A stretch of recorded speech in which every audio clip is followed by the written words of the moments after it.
Phone cut करा।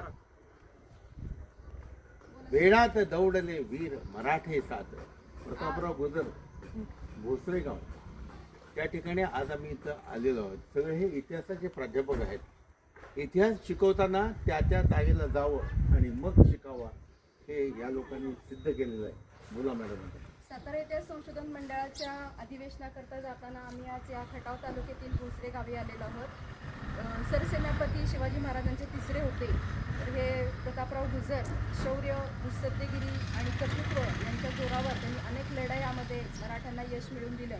शिवाजी महाराजांच्या कारकिर्दीत त्यांचं कर्तृत्व अतिशय मोठं आणि महान होतं। सालेरच्या लढाईत ज्यांनी मुघलांचा पराभव केला आणि त्यानंतर ज्यावेळी आदिलशहाच्या वतीने बहलोल खान हा लढायला आला तर त्यालाही त्यांनी पराभूत केलेलं होतं, पाणी दाखवलं, परंतु त्याला युद्धसामग्रीसह सोडून दिलं। हे जेव्हा शिवाजी महाराजांना समजलं त्यावेळी ते त्याला बोलले आणि सभासद बकरीमध्ये पण कृष्णाजी अनंत सभासदांनी त्याचा उल्लेख केलेला आहे की महाराजांनी त्याला काय निमित्त सोडले असा प्रश्न गुजरांना विचारला। तर त्यानंतरच्या काळामध्ये त्यांनी अतिशय त्वेषाने 6 साथीदारांना घेऊन हा जो हल्ला केलेला होता बहलोल खानावर, परंतु त्यांचं सामर्थ्य जरा कमी पडलं आणि त्यात त्यांना वीरमरण प्राप्त झालं। त्यांची समाधी नेसरी या ठिकाणी आपल्याला अतिशय सुंदररित्या बांधलेली दिसते आणि आज आपण ह्या गावी आलेलो। त्यांचं हे जन्मगाव आहे। 1615चा त्यांचा जन्म आहे आणि 24 फेब्रुवारी 1674ला त्यांचा मृत्यू झाला। म्हणजे शिवाजी महाराजांच्या राज्याभिषेकाच्या आधी थोडे हे सेनापती आपल्याला सोडून गेले आणि त्यानंतरच हंबीरराव मोहिते यांच्याकडे सेनापती पदाची ही धुरा दिलेली होती।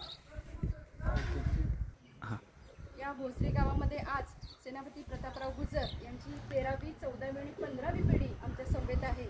हे स्वतः विष्णू गुजर, त्यानंतर त्यांचे पुत्र गणपती गुजर आणि हे ऋषिकेश गुजर, सयाजी गुजर हे सर्व ह्या घराण्यातले वंशज आहेत की ज्यांनी ही धुरा या गावामध्ये सांभाळलेली आहे।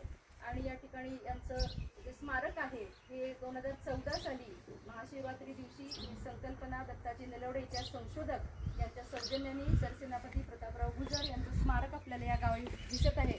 आणि आज इतिहासाचा मागोवा घेण्याकरता आम्ही या ठिकाणी आलेलो आहोत, त्यांना आदरांजली वाहण्याकरता।